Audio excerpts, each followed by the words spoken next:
Merci pour ton autorité. Merci parce que, Seigneur, tu prépares une saison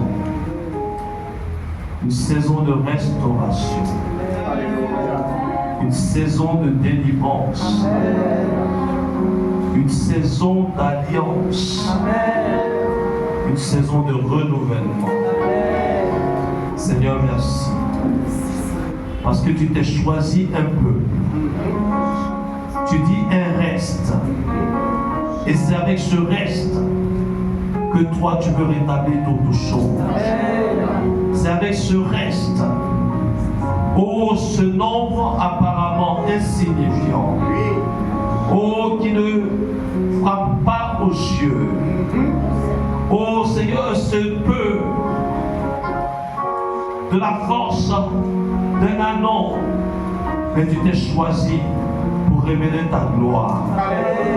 Et nous te donnons gloire, Seigneur. Nous te donnons gloire, Père, pour ta bonté et ta fidélité. Et ce soir, nous appelons ton règne. Père, que ton règne vienne. Que ton règne vienne. Que ton règne vienne. Oh, que ton autorité s'établisse en ce lieu. Que ton autorité s'établisse sur cette ville. Que ton autorité s'établisse sur cette nation. Merci Père. Au nom de Jésus-Christ de Nazareth. À toi toute la gloire. Pour ce temps que tu nous donnes dans ta présence, ta parole déclare: heureux l'homme que tu choisis, heureux celui que tu admets dans ta présence. Nous sommes privilégiés ce soir d'être dans ta présence et nous te rendons toute la gloire. Merci Père. Au nom précieux du Seigneur Jésus, nous avons ainsi prié. Amen. Amen. Soyez bénis. Soyez bénis. Veuillez nous asseoir. C'est une joie, un privilège d'être là avec vous ce soir. L'homme de Dieu l'a dit tout à l'heure, cette maison est ma maison. Et c'est avec joie que nous avons été ici pour la première fois avec mon épouse, la prophétesse, qui vous adresse ses salutations. Elle aurait souhaité être là avec vous. Mais comme la mission s'est décidée de façon assez particulière, il était nécessaire qu'elle reste avec les enfants, qu'elle reste aussi avec l'Église.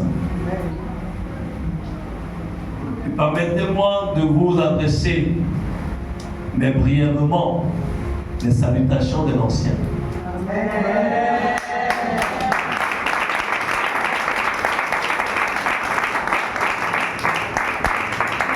Alors, pour ceux qui sont attentifs, vous comprendrez pourquoi ces salutations étaient brèves. Mais toute ma joie d'être là ce soir avec vous. Amen. Amen. Bien-aimés,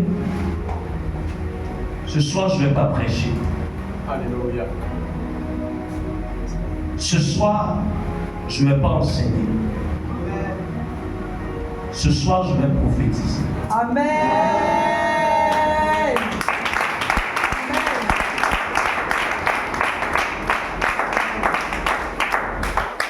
Sois attentif et fais bien la différence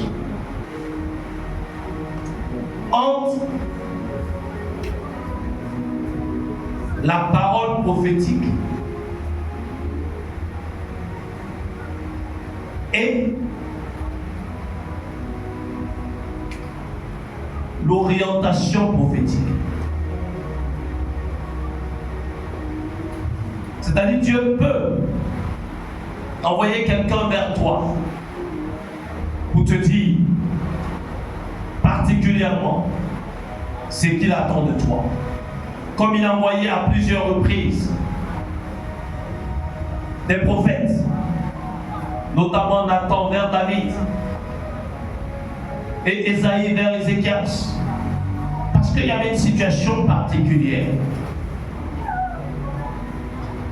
Mais lorsque c'est la vie de la nation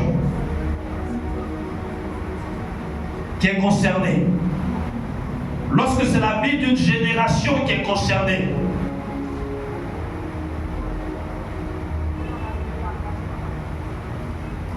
Dieu envoie son prophète pour instruire la nation. Amen. Et nous sommes dans ces temps-là.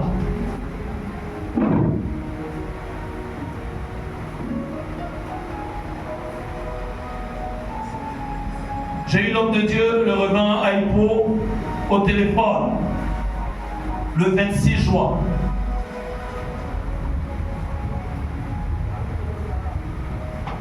Parce que je venais de recevoir de la part de Dieu. Va parler à l'église de Côte d'Ivoire. Vous savez, bien aimé, le Seigneur, quand il veut faire quelque chose, il nous prépare. Si j'ai bonne mémoire, c'est depuis le mois d'avril. Le Seigneur me dit, prépare-toi. Je t'envoie en Côte d'Ivoire. Mais le prépare-toi parce que mon passeport était en train d'arriver à expiration. Mon passeport devait se périmer le 10 juin 2025. Je me suis dit, bon, il n'y a pas d'urgence. Il n'y a pas de mission en vue. J'ai le temps. Mais la voix de l'Esprit de Dieu s'est fait pressante vers fin juin.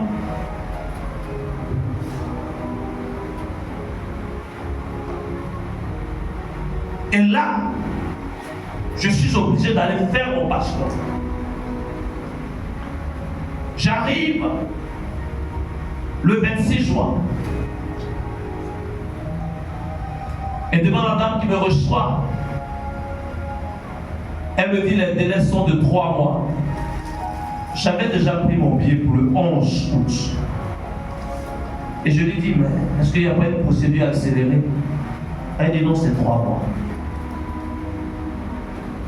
Et là, la paix de Dieu dans mon cœur. C'est le Seigneur qui t'envoie, c'est le Seigneur qui ouvrira l'opportunité. Amen.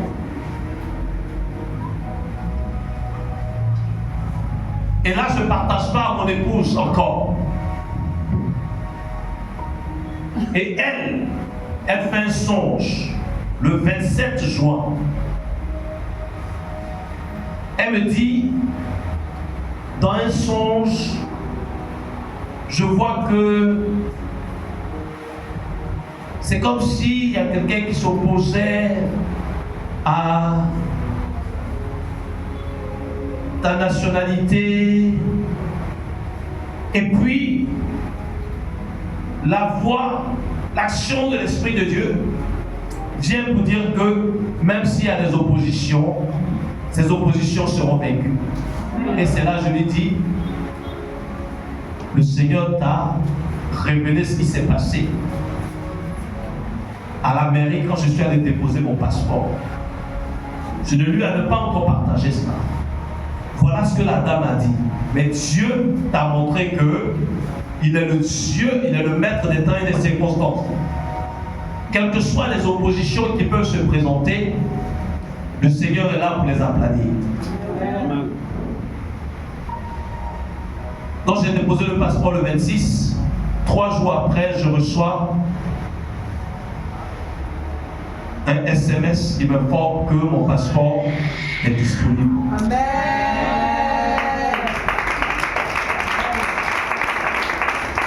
Et je croyais rêver. Quand je me suis rendu à la mairie pour le retrait du passeport, c'est cette même dame qui m'a dit 3 mois, qui me reçoit. Elle dit, mais c'est pas vous qui devez voyager. Vous voyez que ça a été plus rapide que prévu. J'ai dit, parce que je me suis adressé en haut lieu. Et c'est là que je lui dis que je vais pour une mission en Côte d'Ivoire pour prêcher l'évangile. Elle a dit, ah, c'est très bien, continuez comme ça. Ça, c'est le premier signe de ce que le Seigneur m'envoie en Côte d'Ivoire.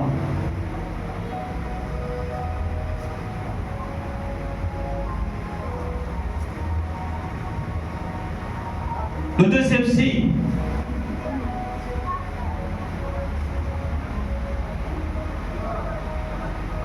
il fallait communiquer à mon épouse. Elle savait que j'allais faire mon passeport. Maintenant, j'ai dû lui dire, mais pourquoi que le Seigneur m'envoie en Côte d'Ivoire?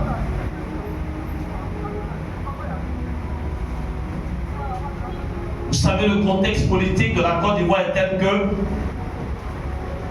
tous ceux à qui tu dis que tu vas en Côte d'Ivoire vont t'expliquer que est-ce que tu es sûr? Est-ce que c'est le bon moment? Comme ça venait de Dieu, il est celui qui a apaisé le cœur de mon épouse, l'a convaincu de ce que c'est véritablement Dieu qui m'envoie.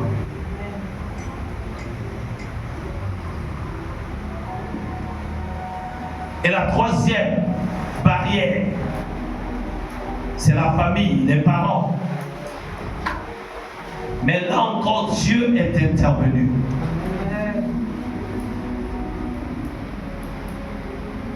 Bien-aimé, si le Seigneur a enlevé tous ces obstacles, toutes ces barrières, c'est parce qu'il a quelque chose de particulier pour toi. Amen.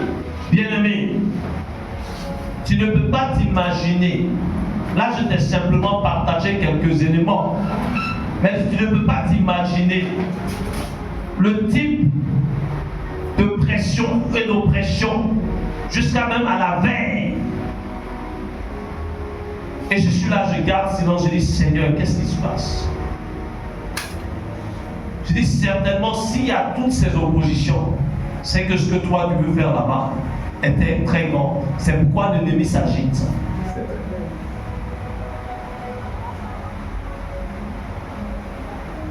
C'est pourquoi je veux m'adresser à toi ce soir.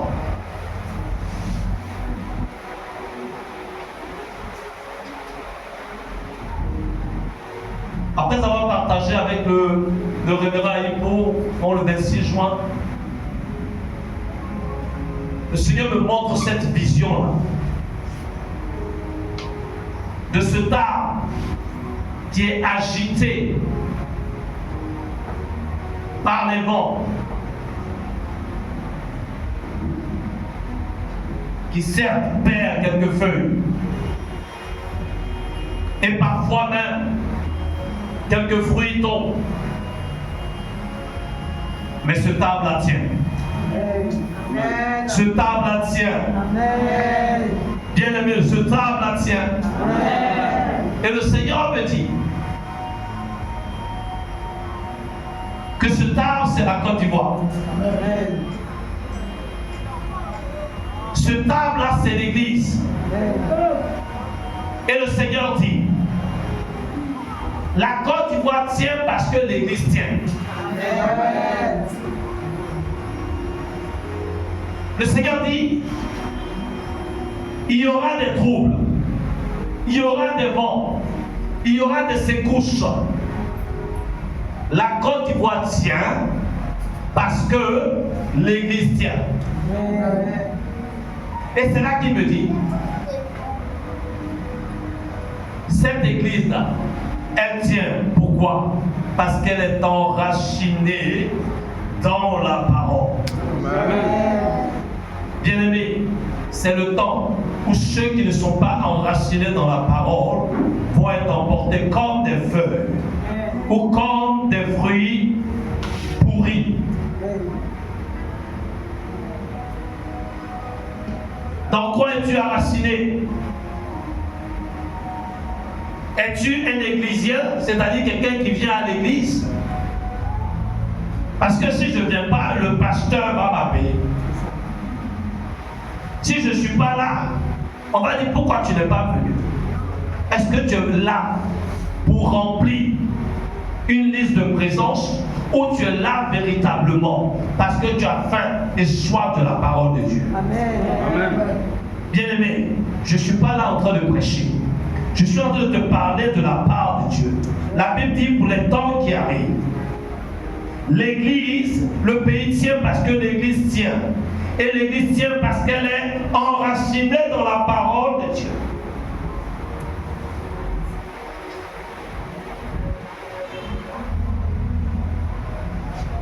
Quelle est ton aspiration? Quel est ton objectif? Quelle est ta vision? Matthieu 24, 35 dit, le ciel et la terre passeront, mais mes paroles ne passeront pas. Le Seigneur appelle et attend des hommes et des femmes qui sont enracinés dans la parole.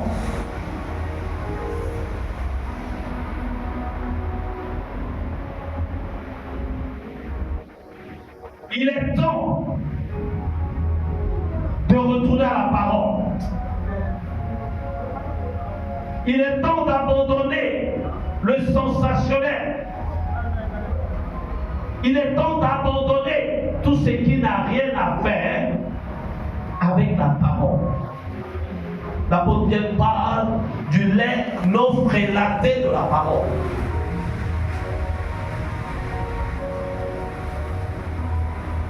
Parce que le Seigneur vient chercher son église sans tache ni ride, ni rien de semblable.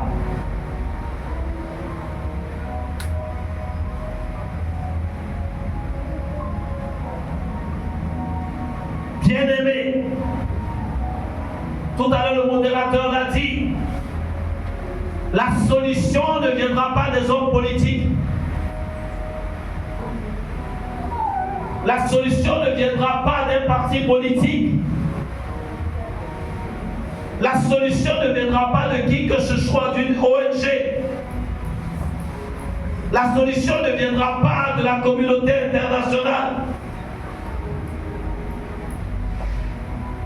Car la Bible déclare dans 2 Chroniques 16, 14, comme ça a été cité tout à l'heure, il dit, si mon peuple sur qui est invoqué mon nom s'humilie, prie, cherche ma face, s'il se détourne de ses mauvaises voies, je l'exaucerai des cieux, je lui pardonnerai son péché et je guérirai son pays. Et il rajoute, mes yeux et mes oreilles, les yeux seront ouverts et mes oreilles attentives à la prière faite en ce lieu. Mais il y a une condition. Il faut que le peuple, son peuple véritablement, se lève pour chercher sa face. Église, tu es ce peuple-là. Église, tu es celui et celle que le Seigneur a missionné. Parce que les temps qui s'annoncent pour le pays sont des temps de trouble. Mais le Seigneur te dit, n'aie pas peur. Le pays tiendra parce que l'Église tient. L'Église tient parce qu'elle est enracinée dans la parole de Dieu. Amen.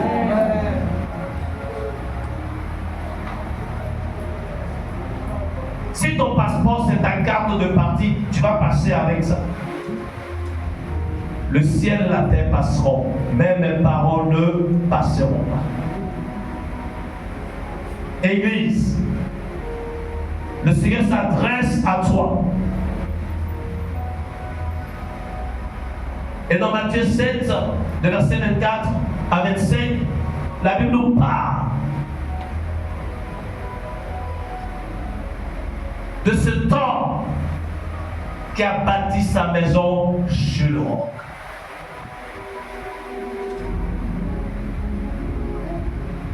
Qui a bâti sa maison sur le roc.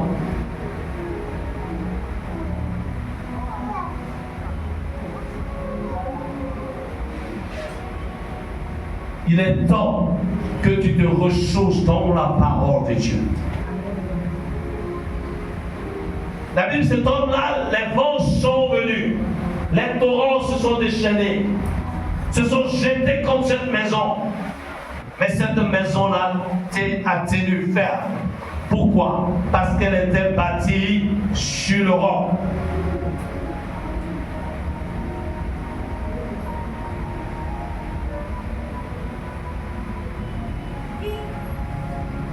Il est temps que tu reviennes à la parole de Dieu, frère. Il est temps que tu redonnes à la parole de Dieu toute son autorité dans ta vie.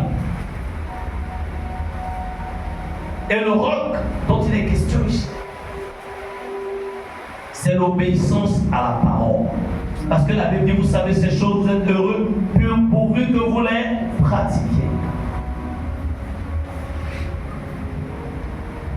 Si tu n'as aucune obéissance dans la parole de Dieu, tu as juste une connaissance intellectuelle, superficielle. Tu seras semblable à cet homme qui a bâti sa maison sur le sable. Que dans les apparences, dans la précipitation, de manière superficielle.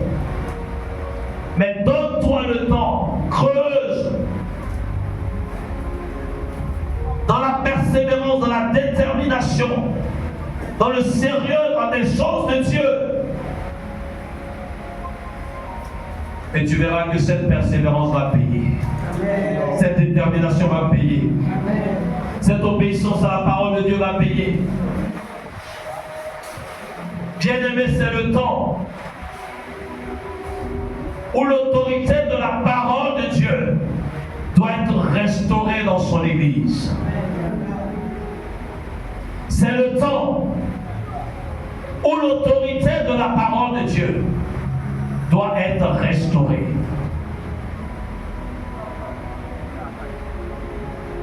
Ce centenier romain qui n'appartenait pas au peuple juif, au peuple de la promesse, il a reconnu l'autorité de la parole de Dieu. Alors que Jésus devait aller prier pour son serviteur couché, il dit non, tu n'as pas besoin de te déplacer. Dis seulement un mot et mon serviteur sera guéri. Qu'est-ce qui fait qu'aujourd'hui, la parole de Dieu a perdu de sa puissance dans l'Église? Parce que nous jouons avec la parole. Nous avons remplacé la parole par beaucoup de choses. Au point même où tu chasses un démon et le démon il te dit je ne sors pas. Pourquoi? Alors que la Bible dit dans les armes offensives décrites dans Éphésiens 6, il dit prenez par-dessus tout l'épée de l'esprit qui est la parole. Mais tu négliges la parole, tu ne la lis pas. Peut-être que tu la lis seulement quand tu dois prêcher, ou bien quand tu dois exhorter, ou bien quand tu dois modérer. Quand tu viens de l'église, tu mets la Bible là jusqu'au prochain culte.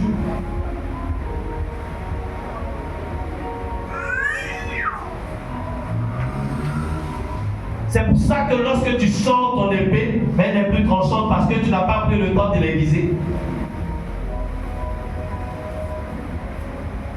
Bien-aimé, il est bon et il est maintenant temps que des hommes et des femmes versés dans la parole, dans la crainte de Dieu, se lèvent comme du temps d'Élie. Il dit, il ne tombera ni pluie ni rosée pendant 3 ans et 6 mois, sinon à ma parole.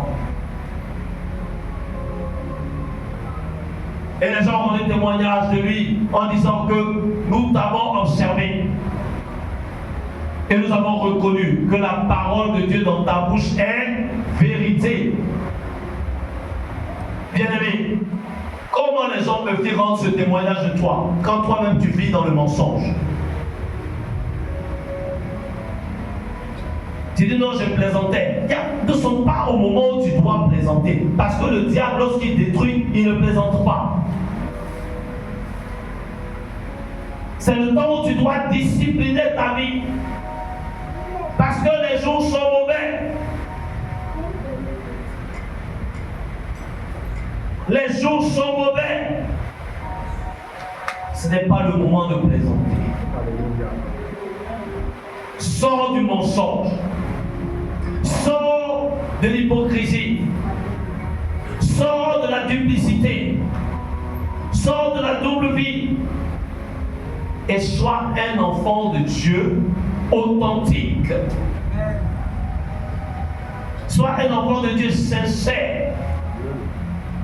Vous savez la notion de sincère, en anglais on dit sans cire. Parce que la cire, si vous voulez la bougie, on l'utilisait pour pouvoir combler toutes les brèches des statues. Donc si on met de la cire et qu'on peint dessus, tout est bien. Mais dès l'instant qu'il y a le feu, la cire fond. Donc là, ce n'est pas sincère, ce n'est pas sans cire. C'est-à-dire quand on dit sincère, il faut que tout en toi soit authentique, intègre. Il n'y a pas de fausseté cachée quelque part. Bien-aimé, parce que les temps sont mauvais. Les temps sont mauvais.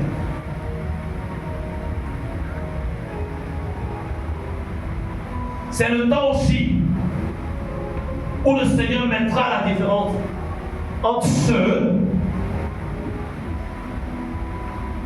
qui marchent véritablement avec la parole et ceux qui ne l'observent pas, ceux qui ne l'honorent pas.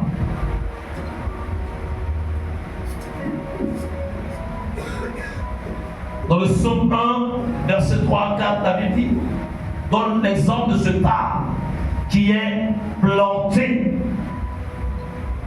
près d'un courant d'eau et dont les feuillages ne se flétrissent point. La Bible dit, tout ce qu'il fait lui réussit. Tu auras de la réussite, tu auras du succès. Comme le Seigneur l'a dit à Josué, dans Josué 1, verset 8.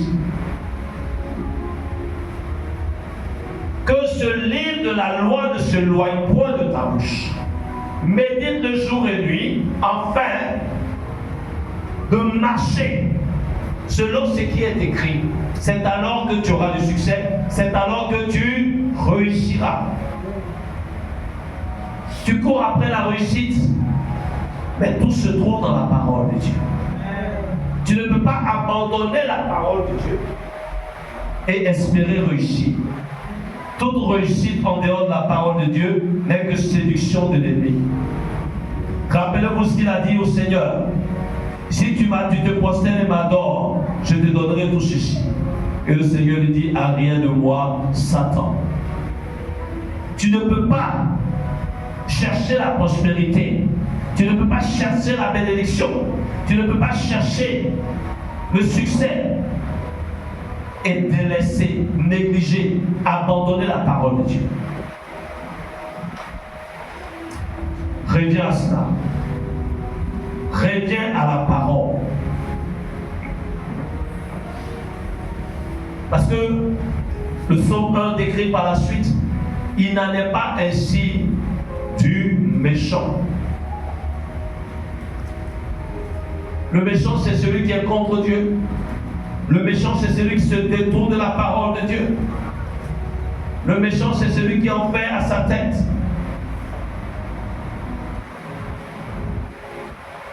Le méchant, c'est celui qui se comporte en ennemi de la parole. Lorsque tu te détournes de la parole, c'est-à-dire que tu te coupes de tes racines. Bien-aimé, dans cette vision, cet arbre que le Seigneur m'a montré là, c'est un arbre qui était agité, secoué, mais cet arbre-là tenait debout. Amen. Parce que cet arbre était enraciné. Vois donc quel risque tu cours lorsque tu te coupes de ta racine, lorsque tu te coupes de la parole.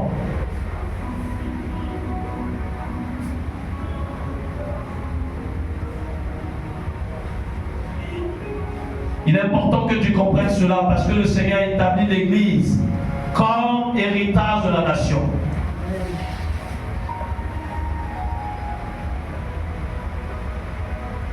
Le psaume 33 nous dit quoi? Heureuse la nation dont l'Éternel est le Dieu. Heureux le peuple qui choisit pour son héritage. Tu es l'héritage de cette nation. Église, mais une église forte, une église authentique, une église enracinée dans la parole de Dieu, une église qui a fait le choix de cette parole.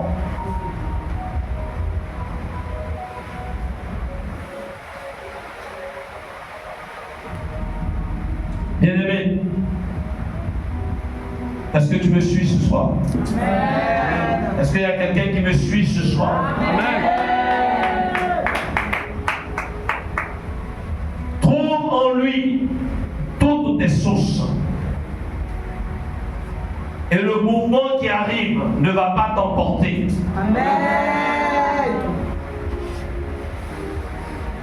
Trouve en lui toutes tes sources.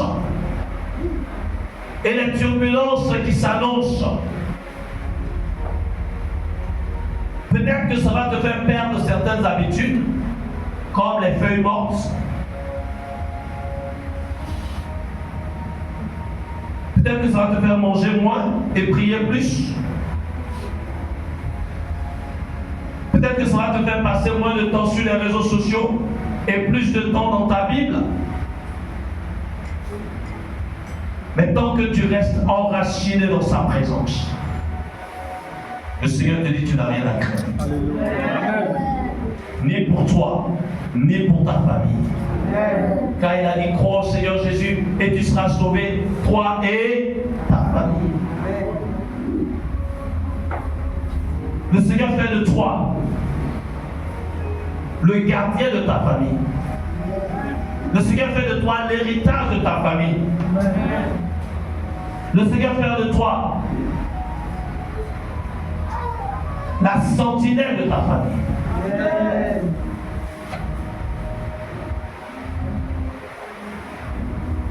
Vous savez, j'étais en France, lorsqu'en Côte d'Ivoire, en 2011, il y avait ces troubles. Et croyez-moi, ce n'est pas facile de vivre ces choses de l'extérieur, de loin. Mais alors que mon cœur était troublé, et dans la prière, le Seigneur dit, tu n'as rien à craindre. Aucun de tes tiens ne sera touché. Alléluia. Depuis ce jour-là, jusqu'à aujourd'hui, je n'ai rien à craindre. Pourquoi? Parce que le Seigneur dit, aucun des tiens ne sera touché. Amen. Les gens m'ont appelé même pour me dire, les gens sont rentrés jusque dans la maison. Parce que mon père, il avait sur lui toutes sortes de journaux de l'opposition. Et les gens étaient venus spécialement chercher ça.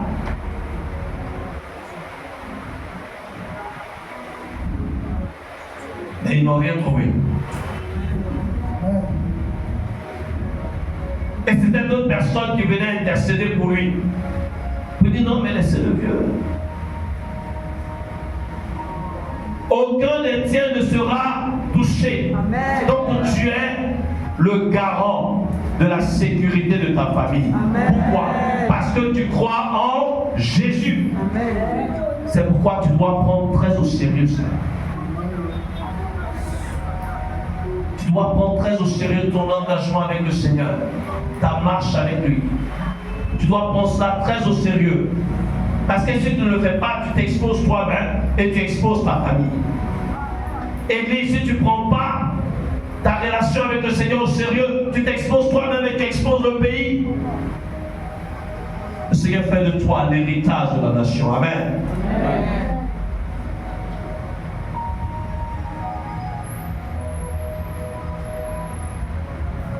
Et le Seigneur parle aussi d'un mouvement de l'esprit qui arrive.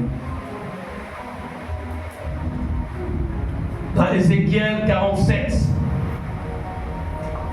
verset 8,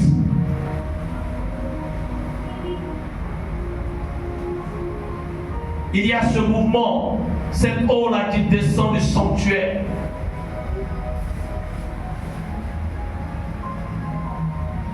Cette eau-là qui descend, qui décrit ce mouvement de l'esprit. Et la Bible nous dit que le long de ce torrent, il y avait des arbres portant différents fruits.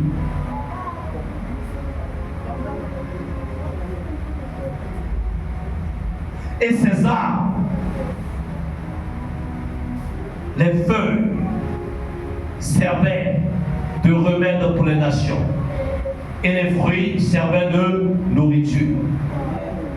C'est-à-dire que ce trouble-là qui va emporter certaines feuilles, certains fruits, de ce mouvement que l'Esprit de Dieu va susciter, l'Église va entrer maintenant dans le dessein de Dieu, qui est d'être une solution pour la nation.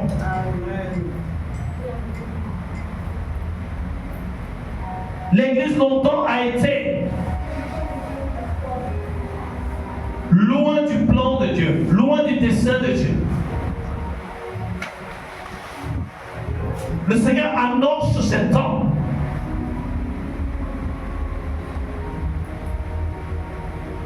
qui seront propices pour l'évangélisation. Homme de Dieu, les temps qui viennent sont les temps où le Seigneur va attirer beaucoup de poissons. Parce que les gens auront compris que l'abri, le refuge se trouve en Jésus. Amen. Et ils vont rechercher des églises qui servent véritablement le Seigneur. Amen. Là où ils étaient en train d'évangéliser et puis les gens ne voulaient pas écouter, le Seigneur va rendre leur cœur sensible, disponible. Parce que c'est ce mouvement de l'esprit là qui se fait pour qu'il y ait une grande quantité de poissons de toute nature. Mais l'Église doit être prête au niveau local, mais aussi au niveau global. C'est-à-dire que le Seigneur est en train d'ouvrir des temps où il y aura des mouvements d'évangélisation comme on a connu par le passé, où plusieurs églises se mettent ensemble pour pouvoir organiser des croisades, pour pouvoir organiser des programmes, pour que les âmes soient sauvées. Le Seigneur dit c'est le temps. Comme dans Luc 5, lorsque le Seigneur a parlé aux disciples pour dire jetez le filet, et Pierre a dit je jetterai le filet.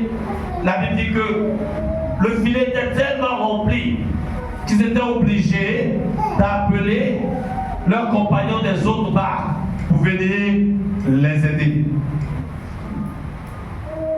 Nous arrivons dans ce temps-là.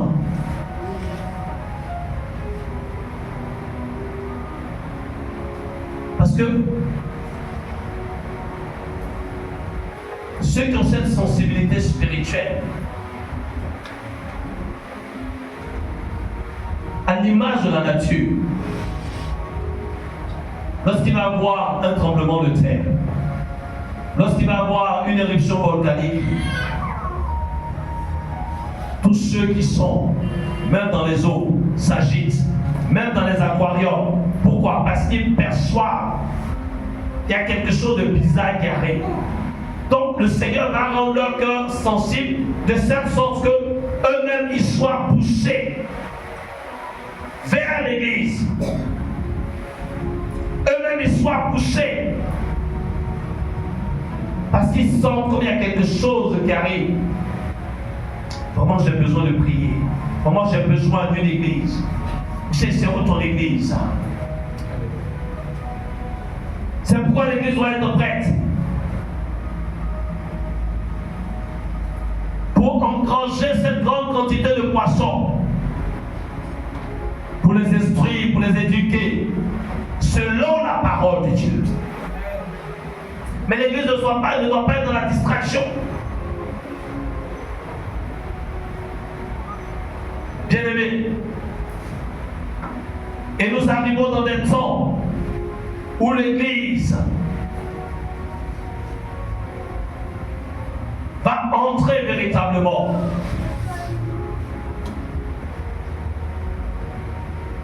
dans ce à quoi le Seigneur la destine, être une solution pour la nation. Amen. Tu es une solution pour la nation. Amen. Ne va pas chercher la solution ailleurs, parce que le Seigneur fait de toi cette solution. Amen. Mais est-ce que tu es prêt à prendre ta place? Amen. Est-ce que tu es prêt à payer le prix? Amen. Est-ce que tu es prêt à te séparer de tout ce qui peut te distraire? Amen. Est-ce que tu es prêt à t'enraciner dans la présence et dans la parole de Dieu? Amen.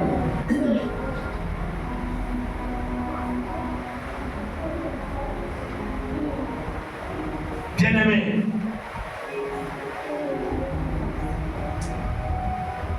les temps qui viennent sont importants. C'est un mouvement qui se met en route, un mouvement dynamique. Et lorsque vous lisez Ézéchiel 47, la Bible dit que les marées seront abandonnées au sel. C'est-à-dire que tous ceux qui se mettront en retrait de ce mouvement-là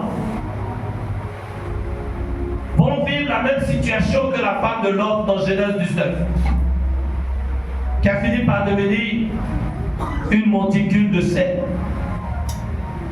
Le mouvement est dynamique, mais si toi tu te mets en retrait, tu vas passer à côté. C'est le temps où tu dois prier pour dire Seigneur, rends-moi sensible, rends-moi disponible et disposé pour rentrer dans ce mouvement. Parce que tu fais de moi une solution pour les nations. Tu as fait de moi une solution pour ma famille. Tu as fait de moi une solution pour le pays. Tu as fait de moi une solution pour les temps qui arrivent. Alléluia. Amen. Église, est-ce que tu es prête à jouer ce rôle? Est-ce que tu es prête à retourner aux sources de la parole? Amen. Est-ce que tu es prête? Nous allons nous tenir debout pour prier.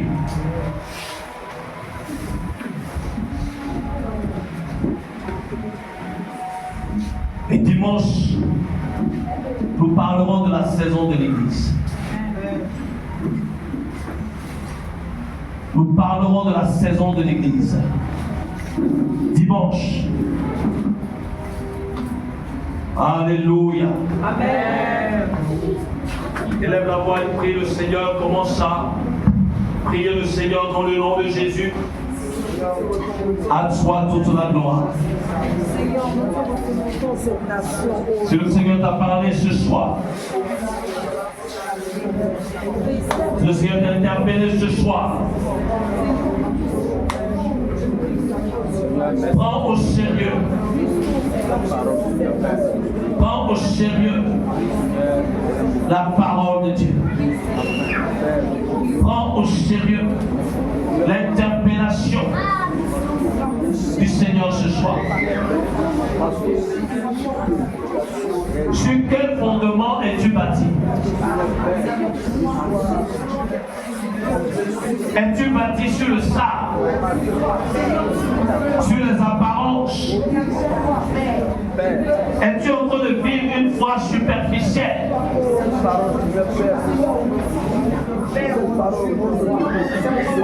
Ou réaliser véritablement?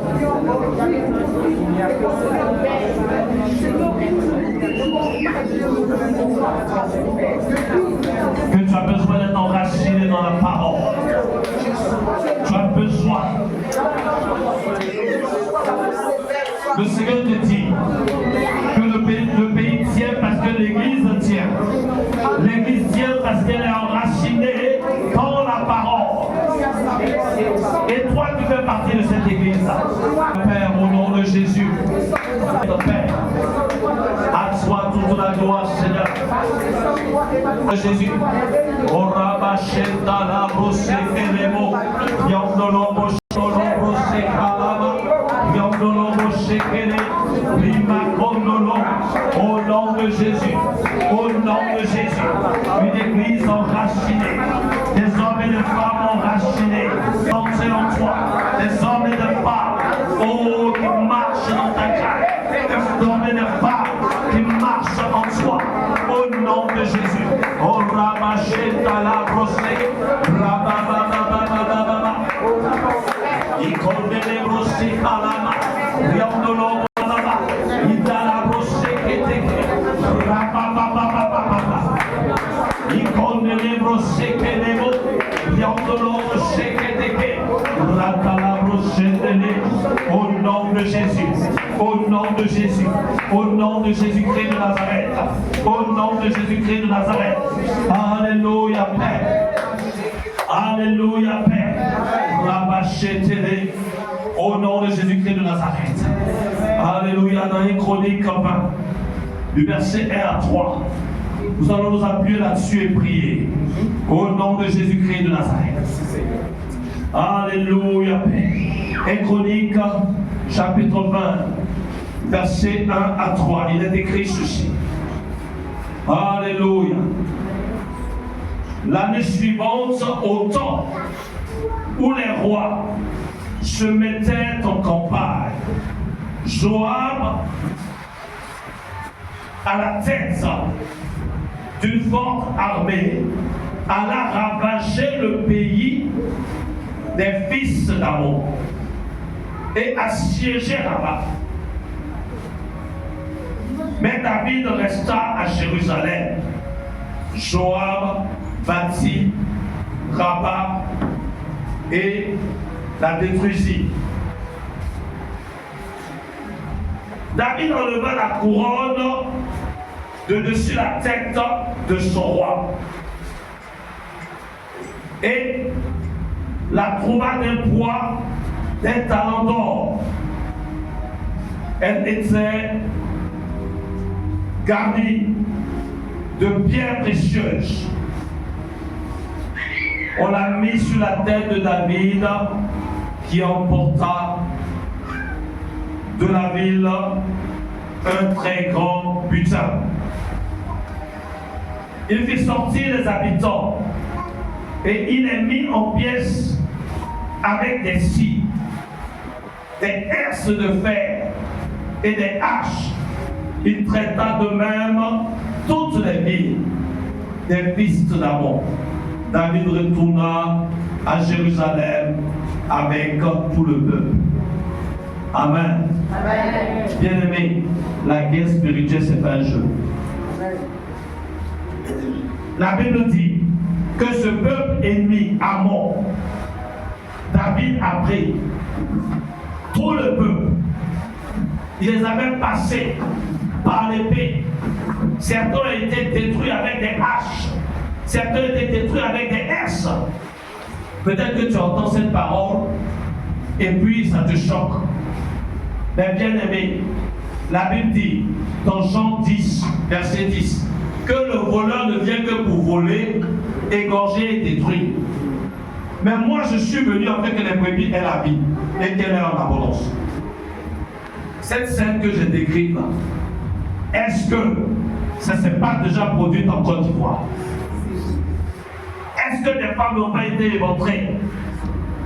Est-ce que des gens n'ont pas été décapités? Est-ce que des enfants n'ont pas été décimés? C'est ce que l'ennemi fait. Mais ça ne dépend que de toi. Ça ne dépend que de toi de refuser cela. Si tu es timide, si tu restes les bras croisés, tu risques d'être spectateur de ça. C'est pourquoi tu dois t'armer comme David de cette détermination-là pour aller dans le camp de l'ennemi. Pour semer cette désolation dans le camp de l'ennemi. Alléluia, bien-aimé, prie le Seigneur. Mais tu déclares que cela sera contre les ennemis, au nom de Jésus. Contre les ennemis de ta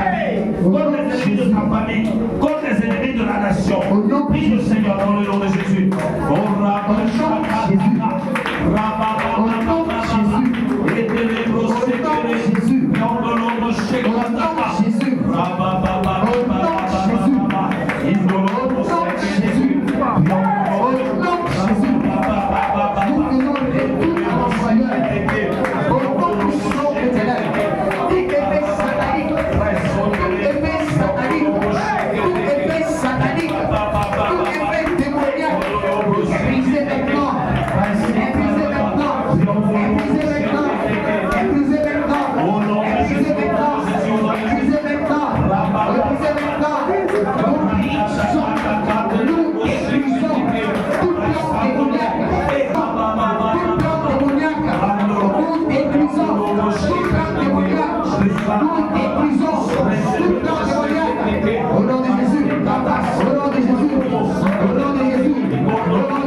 Je crois qu'il y a quelqu'un qui n'a pas compris ce que j'ai dit ce soir. David est un type de Christ. Et de la même manière, David est allé dans le camp de l'ennemi et a décimé de la sorte. Colossiens 2,14 nous dit quoi? Qu'il a dépouillé les dominations et les a livrés publiquement en spectacle en triomphant d'elles par la croix. Bien-aimé, ce que nous sommes en train de dire est sérieux. Oui, tu as besoin de te révolter contre ce qui se prépare, contre la nation, contre ta famille, contre tes amis, contre l'église, pour aller décimer l'ennemi. Nous allons continuer la lecture toujours dans 1 Chronique 20, le verset 4. Après cela, il y eut une bataille à Kézer avec les Philistins. Alors, Sibékai, le Houshachite, tua Sipaï, l'un des enfants de Rapha. Et les Philistins furent humiliés. Il y eut encore une bataille avec les Philistins.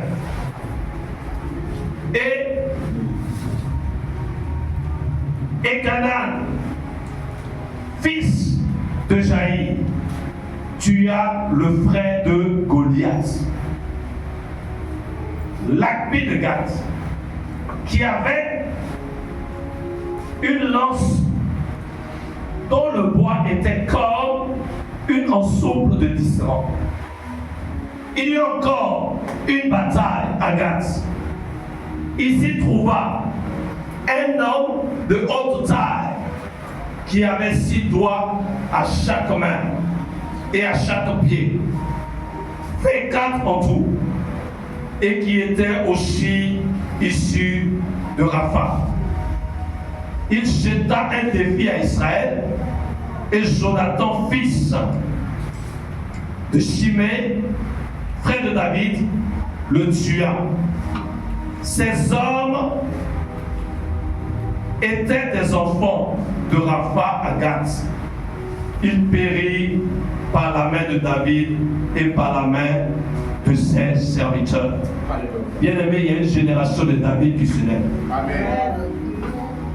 Il y a une génération qui dit, de la même manière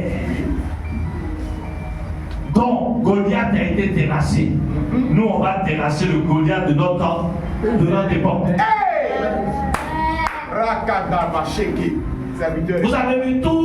Vous avez vu toutes les batailles qui ont été citées. Amen. On a parlé de David. Mais on ne parle pas de David seulement. Même ses serviteurs ont suivi son exemple. Il y a une génération de David. C'est vrai. Bien-aimé, tu fais partie de cette génération. Amen.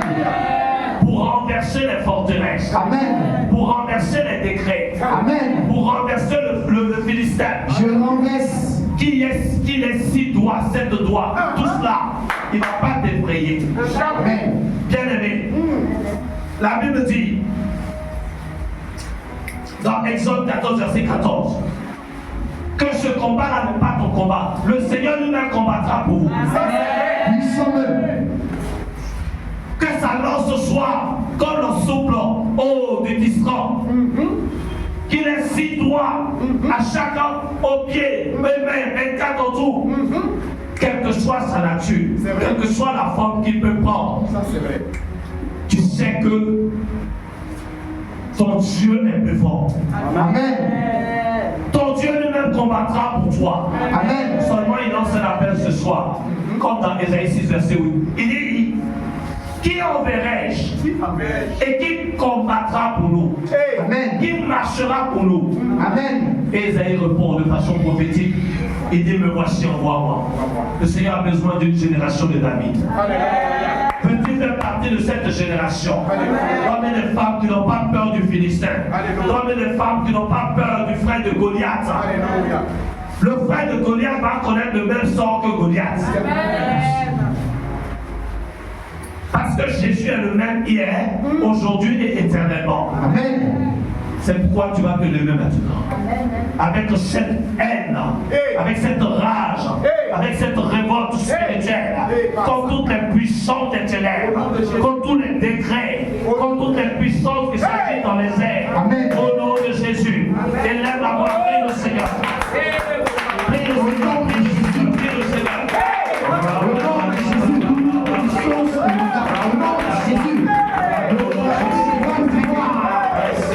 Je ne le vois plus. Je ne le vois maintenant. Le fort de ce pays, le fait satanique, son rien est dans le programme de Dieu. Au nom de son rien, il n'y a pas de femme que je brise maintenant. Son rien, je brise maintenant. Son rien, il n'y a pas de femme maintenant. Je brise maintenant. Il n'y a pas de femme maintenant.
Nous allons lire maintenant dans Ézéchiel chapitre 21, à partir du verset 14. La Bible déclare ceci.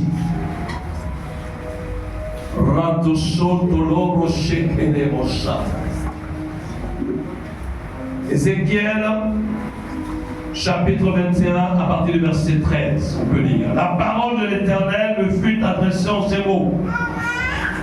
Fils de l'homme, prophétise et dit, ainsi parle l'Éternel, dit, l'épée, elle est aiguisée, elle est polie, c'est pour massacrer qu'elle est aiguisée, c'est pour étinceler qu'elle est polie. C'est vrai. Nous réjouirons-nous, le sein de mon fils méprise tout bois. On l'a donné à polir pour que la main la saisisse. Elle est aiguisée. L'épée, elle est polie. Pour armer la main de celui qui massacre. Crie et gémis, fils de l'homme, car elle est tirée contre mon peuple, contre tous les princes d'Israël. Ils sont livrés à l'épée avec mon peuple. Oui, l'épreuve sera faite. Et que sera-ce si ce celle qui méprise tout est anéanti? Dit le Seigneur l'Éternel. Et toi, fils de l'homme, prophétise et frappe des mains, et que les coups de l'épée soient doublés, soient triplés. C'est l'épée du carnage, l'épée du grand carnage, l'épée qui doit les poursuivre pour jeter l'effroi dans les cœurs, pour multiplier les victimes à toutes leurs portes. Et je les massacrerai de l'épée. Ah, elle est faite pour étinceler. Elle est aiguisée pour massacrer. Rassemble tes forces. Tourne-toi à droite. Place-toi. Tourne-toi à gauche. Dirige de tous côtés ton tranchant. Et moi aussi, je frapperai des mains. Et j'assouvirai ma fureur. C'est moi l'Éternel qui parle. Amen. Bien aimé, écoutez cette pensée. Le Seigneur ouvre les yeux du prophète Ézéchiel. Il dit, voici ce que les nations ont projeté contre mon peuple et contre ses princes. L'épée agite seulement. Mais toi, lève-toi, prophétise et frappe des mains. Pendant que toi, tu vas frapper des mains, moi, je vais aussi frapper des mains. Et les coups de l'épée seront doublés, seront triplés. Et c'est l'épée du carnage qui va l'épée. Tu vas maintenant frapper des mains, déclarer, prophétiser. Oh, que tous ceux qui sont à la porte, pour dévaster la Côte d'Ivoire, tous les plans mystiques, c'est au nom puissant de Jésus, au nom de Jésus, au nom puissant de Jésus-Christ, je déclare maintenant, je le prends maintenant, je suis sous la dose de vie, que les gens se bougent, que les gens à tout point du pays, que les personnes du pays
forteresse, fille de Sion, pousse des cris de joie, fille de Jérusalem. Voici ton roi vient à toi. Il est juste et victorieux. Il est humble et monté sur un âne, le petit d'une ânesse. Je détruirai les chars d'Éphraïm et les chevaux de Jérusalem, et les arcs de guerre seront anéantis. Il annoncera la paix aux nations, et il dominera d'une mer à l'autre, depuis le fleuve jusqu'aux extrémités de la terre. Écoute très bien ceci.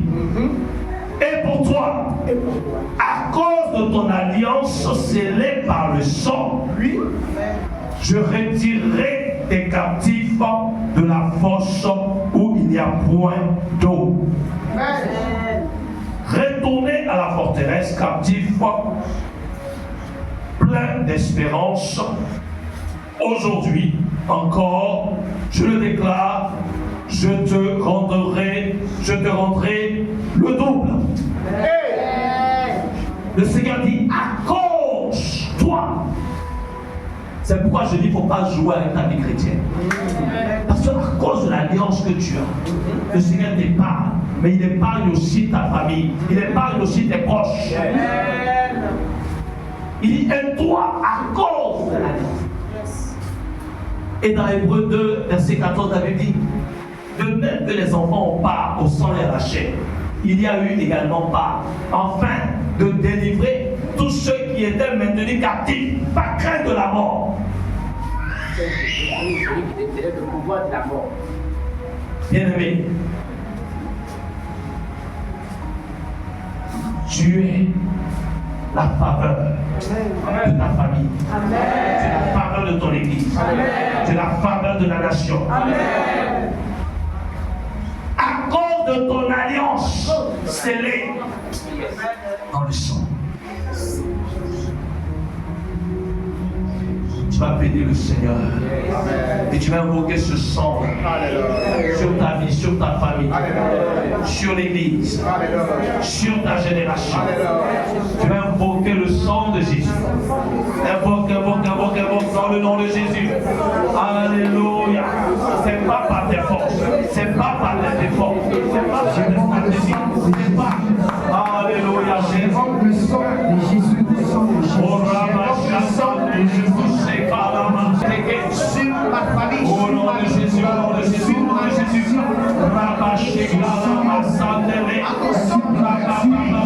Et ma famille. À cause de ton alliance, Le sang est une couverture pour moi et ma famille. dans le sang. Seigneur, bénis le sang de Jésus. Ton sang vient de la paix. Ton sang est éternellement Dieu. Vient de restituer ses ennemis. Je couvre ma famille par le sang de Jésus. Je couvre ma maison par le sang de Jésus. Je couvre mon église par le sang de Jésus. Au nom de Jésus. Par le sang de Jésus. À cause de ton alliance. Au nom de Jésus, au nom de Jésus. À cause de cette alliance que notre Seigneur Alléluia. Merci Jésus. Le Seigneur te met dans sa forteresse. Amen.